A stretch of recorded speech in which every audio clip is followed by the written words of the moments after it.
starts to cool down, they head back down for it. They set aside blankets and for no cool sailboats down through. Coming up on the other side of this bridge, we'll have what was known as the Builders Building in the 1920s by Grant and Brooks and White. I know it's the nice annex put on the side here, the big bay windows sticking out. This building was renovated in the 1980s by Skidmore, Owens, and Merrill. They drew on that annex there. I like to point it out, it makes a lot of references to the original structure, and paying tribute to or blending in with the original one. And that still stands out with the big bay sticking out there. Then next door we have the LaSalle Wacker building. This is the remnants of that old city ordinance I mentioned really briefly. In 1923, city officials thought they were scientists. They came up with this idea known as the canyon effect. It went something like this.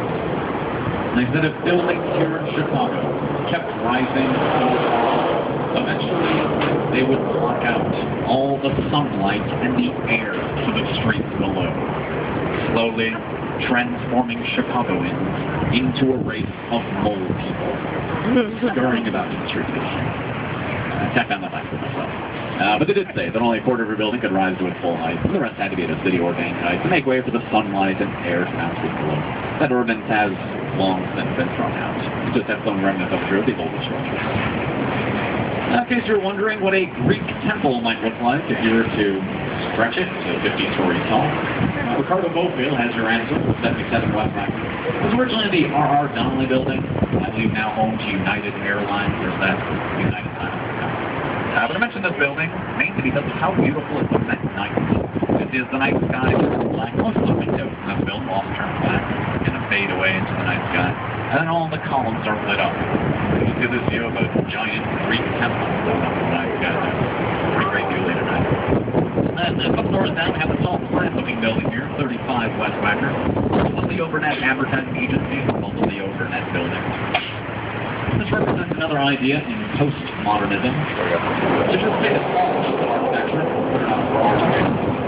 This time taking the collectible column and expanding upon it. With the entire building, like some giant columns down there, reflected in the base of the building, all the columns there was right in the base. So just another idea in postmodernism architecture.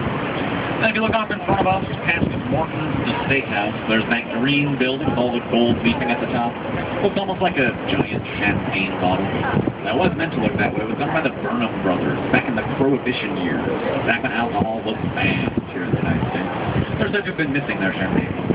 There's originally the Carbide and Carbon building, I believe now home to the Hard Rock Hotel. As the Clear State Street Bridge, I'll call your attention to the ground level. Coming up off to the right, we do have Chicago Remember. This is the largest Vietnam War memorial outside of Washington, D.C. It's right here, now straight up to the right. And the building above it, the one with the dome in each corner and the big center dome, was originally known as the Jewelers Building when it was done in 1926. The 1920s were a fairly rough and tumble time here in the city of Chicago, and people were concerned for the jewelers' safety. That building was actually designed with a car elevator, so the jewelers could drive right into the building, and this elevator would lift them to their floors so they could safely unload on the very precious merchandise. All this safety came into question when I learned that on the 40th floor in that big center dome there, none other than the notorious Chicago gangster, Mr. Al Capone, was said to be running a speakeasy in those days called the Stratosphere Lounge. They had gangsters up top, jewelers down below. I'm sure it was all perfectly safe. But now we have this Hotel 71 here. You might know it's a very slender white building that's attached to it. But it is actually a separate building known as Mather Tower. I pointed out because Mather